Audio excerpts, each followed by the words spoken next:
സത്യത്തിൽ നമ്മുടെ രക്തത്തിൽ യൂറിക് ആസിഡ് എന്നൊന്നില്ല. കഴിഞ്ഞ പാർട്ടിൽ ഞാൻ പറഞ്ഞിരുന്നു കരളിൽ എങ്ങനെയാണ് യൂറിക് ആസിഡ് ഉണ്ടാവുന്നത് എന്നുള്ളത്. യൂറിക് ആസിഡ് ഒരു ആസിഡ് ഫോമാണ്. നമ്മുടെ രക്തം ഒരു അല്പം ആൽക്കലൈൻ ആണ്. കരളിലുണ്ടാകുന്ന ഈ യൂറിക് ആസിഡ് ഉണ്ടായിക്കഴിഞ്ഞാൽ ഉടനെ തന്നെ 99.9% യൂറിക് ആസിഡും തൽക്ഷണം തന്നെ മറ്റൊരു ഫോമായ മോണോസോഡിയം യൂറേറ്റുകളായിട്ട് മാറുന്നു, അല്ലെങ്കിൽ സിംപ്ലി യൂറേറ്റ്സുകളായി മാറുന്നു.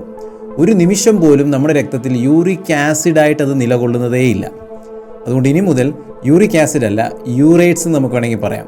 അപ്പോൾ പിന്നെ ഈ കാലിലെ വേദനയൊക്കെ എങ്ങനെ വരുന്നു, അതിനെക്കുറിച്ച് നമുക്ക് വിശദമായിട്ട് നോക്കാം. ഇത് ഞാനൊരു ഉദാഹരണ രൂപത്തിൽ പറഞ്ഞു തരാം. ഇത് ഉപ്പാണ്. ഒരു സ്പൂൺ ഉപ്പ് ഒരു ഗ്ലാസ് വെള്ളത്തിൽ കലക്കി കഴിഞ്ഞാൽ ഏകദേശം കംപ്ലീറ്റ് ആയിട്ട് അത് കലങ്ങും. എന്നാൽ കൂടുതൽ ഉപ്പ് അതേ ഗ്ലാസ് വെള്ളത്തിൽ ഞാൻ കലക്കി കഴിഞ്ഞാൽ വെള്ളം കലങ്ങി കഴിഞ്ഞതിന് ശേഷം ഉപ്പ് താഴെ അടിയാൻ തുടങ്ങും. ഈ സൊല്യൂഷനെ അല്ലെങ്കിൽ ഈ വെള്ളത്തിനെ നമ്മൾ വിളിക്കുന്ന പേരാണ് സാച്ചുറേറ്റഡ് സൊല്യൂഷൻ അല്ലെങ്കിൽ സൂപ്പർ സാച്ചുറേറ്റഡ് സൊല്യൂഷൻ.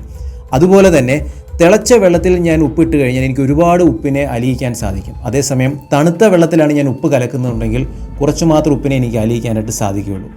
ഇത് തന്നെയാണ് യൂറേറ്റ്സിൻ്റെ കാര്യത്തിലും സംഭവിക്കുന്നത്. യൂറേറ്റ്സും ഉപ്പ് പോലെ തന്നെയാണ്. നിങ്ങളുടെ സിറം യൂറിക് ആസിഡ് ലെവലിൽ 8, 9, 10 പോലെ ഹൈ ആണെങ്കിൽ നിങ്ങൾ മനസ്സിലാക്കേണ്ട ഒരു കാര്യം, നിങ്ങളുടെ രക്തം ഇപ്പോൾ സാച്ചുറേറ്റഡ് ആയി കഴിഞ്ഞു. എങ്ങനെയാണോ വെള്ളത്തിൽ അലിഞ്ഞുകൊണ്ടിരുന്ന ഉപ്പിൻ്റെ ക്വാണ്ടിറ്റി കുറച്ച് കൂടിയപ്പോൾ വെള്ളത്തിൽ അലിയാതെ കെട്ടിക്കിടക്കാൻ തുടങ്ങിയത്, അതുപോലെ തന്നെ യൂറേറ്റ്സ് രക്തത്തിൽ കൂടിക്കഴിഞ്ഞാൽ രക്തത്തിൽ അലിയാതെ അത് കെട്ടിക്കിടക്കാൻ തുടങ്ങും. കെട്ടിക്കിടക്കുന്നു എന്ന് വിചാരിച്ചത് ക്രിസ്റ്റലൈൻ ഫോം ആകണമെന്നുണ്ടോ? ഇല്ല. ക്രിസ്റ്റലൈൻ ഫോം ആവുന്നത് എപ്പോഴാണെന്ന് വെച്ചാൽ നിങ്ങളുടെ രക്തത്തിലെ ടെമ്പറേച്ചർ കുറയുമ്പോൾ മാത്രം. നമ്മുടെ ബോഡിയുടെ കോർ ടെമ്പറേച്ചർ എന്ന് പറയുന്നത് ഏകദേശം 37 ഡിഗ്രി സെൽഷ്യസ് ആണ്. എന്നാൽ നമ്മുടെ കാലുകളിലെ ടെമ്പറേച്ചർ പലപ്പോഴും കോർ ടെമ്പറേച്ചറിനേക്കാൾ 1-2 ഡിഗ്രി കുറവായിരിക്കും. ഏറ്റവും ദൂരം കൂടിയ ഭാഗത്ത് ഏറ്റവും കുറഞ്ഞ ടെമ്പറേച്ചർ ആയിരിക്കും.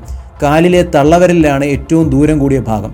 അവിടെ 2 ഡിഗ്രിയോളം താഴെ ആയതുകൊണ്ട് തന്നെ കെട്ടിക്കിടക്കുന്ന യൂറേറ്റ്സുകൾ ക്രിസ്റ്റലൈൻ ഫോം ആവാൻ ഏറ്റവും അനുയോജ്യമായ സ്ഥലം എന്ന് പറയുന്നത് കാലിലെ തള്ളവിരലാണ്.